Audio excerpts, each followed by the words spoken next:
Direct News TV, June 13, 2023. Trump pleads not guilty at federal arraignment in Florida. Miami, Florida. Donald Trump supporters erupted in cheers when the former United States president waved at them through the tinted window of his car after leaving a federal court in Miami, Florida. Trump was there to plead not guilty to 37 charges of mishandling classified information on Tuesday, an indictment that made him the first former U.S. president to be federally prosecuted. Enthused supporters gathered around the court to protest the charges, echoing Trump's claim that the case is a political hit job designed to derail his 2024 campaign for a second term as president. Many also chased Trump's motorcade as he left, hoping to get another glimpse of the Republican politician. "I think the liberals will try to bring down anybody who gets in their way," said protester Patty Berry.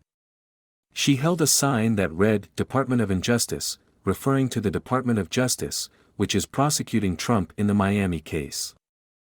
Last week, prosecutors made public the indictment against Trump, alleging that he willfully took and retained secret government files, including national defense-related documents, in violation of the Espionage Act.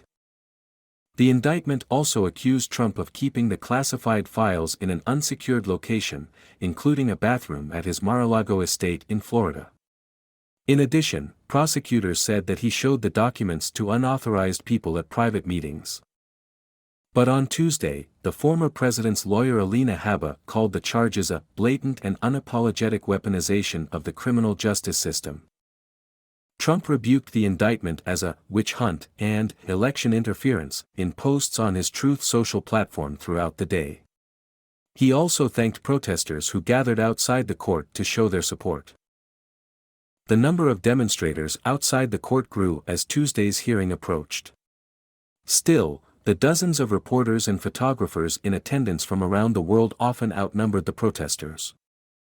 A law enforcement presence was felt at every street corner in the vicinity, with armed agents and vehicles securing the building. Multiple law enforcement agencies were at the scene, including the Miami Police Department, the county's Miami-Dade Police Force, Secret Service agents responsible for Trump's safety and federal marshals in charge of the court's security. But despite the presence of Trump supporters, and a handful of counter-protesters, the day passed largely without incident. There had been fear of unrest or violence by far-right groups, a concern that has persisted since Trump supporters stormed the U.S. Capitol on January 6, 2021, to prevent the certification of President Joe Biden's election. Trump had rejected those election results by claiming widespread voter fraud, a false allegation that he continues to make. Early on Tuesday, far-right operative Laura Loomer stressed that the pro-Trump rally outside the court would not turn into another violent event like the January 6 attack. "We are peaceful, we are civil, we are lawful," Loomer told a crowd of protesters, adding that the demonstrators are exercising their God-given right of free speech.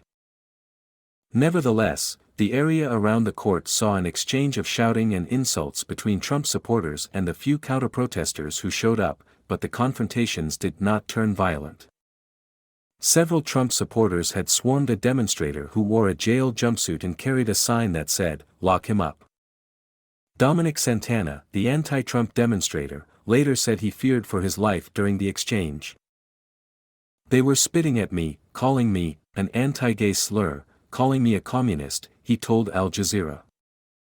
Santana was subsequently detained after he tried to run toward Trump's convoy as the former president was leaving the area. Another counter-protester, who identified herself by the first name Chrissy, carried a sign that read, "Trump 20 to 24 years in jail," a play on the former president's 2024 presidential campaign. "If you want to support Donald Trump's persona and policies, it's irrelevant right now in this court case," Chrissy told the press. "What we're supporting is judicial consequences to alleged actions." A Trump supporter later followed Chrissy and the man accompanying her, shouting at them with a bullhorn. Miami Mayor Francis Suarez was also met with angry protesters as he visited the area on Tuesday. Demonstrators called the mayor a rhino, a derisive acronym meaning Republican in name only, a term regularly applied to members of the party who do not support Trump. The mayor was surrounded by law enforcement agents and TV cameras as he walked through the crowd of people gathered outside the court. "Rhino, shame on you," protesters chanted at him. Trump's supporters waved enormous flags and engaged in unusual political displays. One demonstrator even carried a real pig's head on a spike. Such political gimmicks are not unusual at Trump rallies, but they were especially prevalent outside the court. Trump aide Walt Nauta, who is charged in the same indictment as the former president, also appeared in court on Tuesday, but he will not be formally arraigned until later this month.